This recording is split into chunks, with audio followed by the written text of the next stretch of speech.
Matthew, chapter 5. The Sermon on the Mount. When Jesus saw the crowds, he went up on the side of a mountain and sat down. Blessings. Jesus' disciples gathered around him, and he taught them. God blesses those people who depend only on him. They belong to the kingdom of heaven. God blesses those people who grieve. They will find comfort. God blesses those people who are humble. The earth will belong to them. God blesses those people who want to obey him more than to eat or drink. They will be given what they want. God blesses those people who are merciful. They will be treated with mercy. God blesses those people whose hearts are pure. They will see him. God blesses those people who make peace. They will be called his children. God blesses those people who are treated badly for doing right. They belong to the kingdom of heaven. God will bless you when people insult you, mistreat you, and tell all kinds of evil lies about you because of me. Be happy and excited. You will have a great reward in heaven. People did these same things to the prophets who lived long ago. Salt and light. You are the salt for everyone on earth. But if salt no longer tastes like salt, how can it make food salty? All it is good for is to be thrown out and walked on. You are the light for the whole world.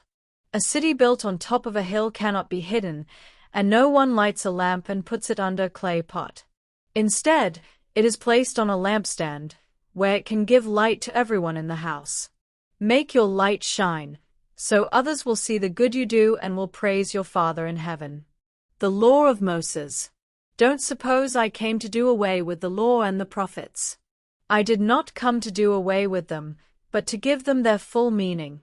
Heaven and earth may disappear, but I promise you not even a period or comma will ever disappear from the law. Everything written in it must happen. If you reject even the least important command in the law and teach others to do the same, you will be the least important person in the kingdom of heaven. But if you obey and teach others its commands, you will have an important place in the kingdom. You must obey God's commands better than the Pharisees and the teachers of the law obey them. If you don't, I promise you will never get into the kingdom of heaven. Anger. You know our ancestors were told, "Do not murder, and a murderer must be brought to trial." But I promise you, if you are angry with someone, you will have to stand trial. If you call someone a fool, you will be taken to court. And if you say that someone is worthless, you will be in danger of the fires of hell. So if you are about to place your gift on the altar and remember that someone is angry with you, leave your gift there in front of the altar. Make peace with that person, then come back and offer your gift to God. Before you are dragged into court, make friends with the person who has accused you of doing wrong. If you don't, you will be handed over to the judge and then to the officer who will put you in jail. I promise you will not get out until you have paid the last cent you owe. Marriage. You know the commandment which says, "Be faithful in marriage."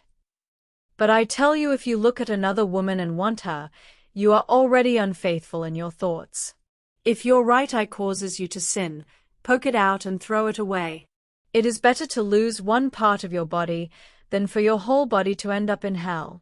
If your right hand causes you to sin, chop it off and throw it away. It is better to lose one part of your body than for your whole body to be thrown into hell.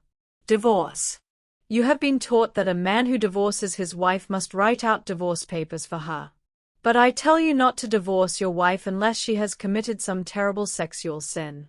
If you divorce her, you will cause her to be unfaithful, just as any man who marries her is guilty of taking another man's wife. Promises. You know our ancestors were told, "Don't use the Lord's name to make a promise unless you are going to keep it." But I tell you not to swear by anything when you make a promise. Heaven is God's throne, so don't swear by heaven. The earth is God's footstool, so don't swear by the earth. Jerusalem is the city of the great king, so don't swear by it.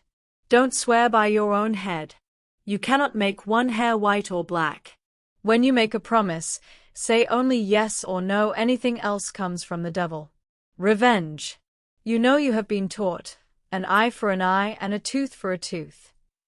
But I tell you not to try to get even with a person who has done something to you. When someone slaps your right cheek, turn and let that person slap your other cheek. If someone sues you for your shirt, give up your coat as well. If a soldier forces you to carry his pack 1 kilometer, carry it 2 kilometers. When people ask you for something, give it to them. When they want to borrow money, lend it to them. Love. You have heard people say, love your neighbors and hate your enemies. But I tell you to love your enemies and pray for anyone who mistreats you. Then you will be acting like your Father in heaven. He makes the sun rise on both good and bad people. And he sends rain for the ones who do right and for the ones who do wrong. If you love only those people who love you, will God reward you for this? Even tax collectors love their friends. If you greet only your friends, what's so great about this? Don't even unbelievers do that? But you must always act like your Father in heaven.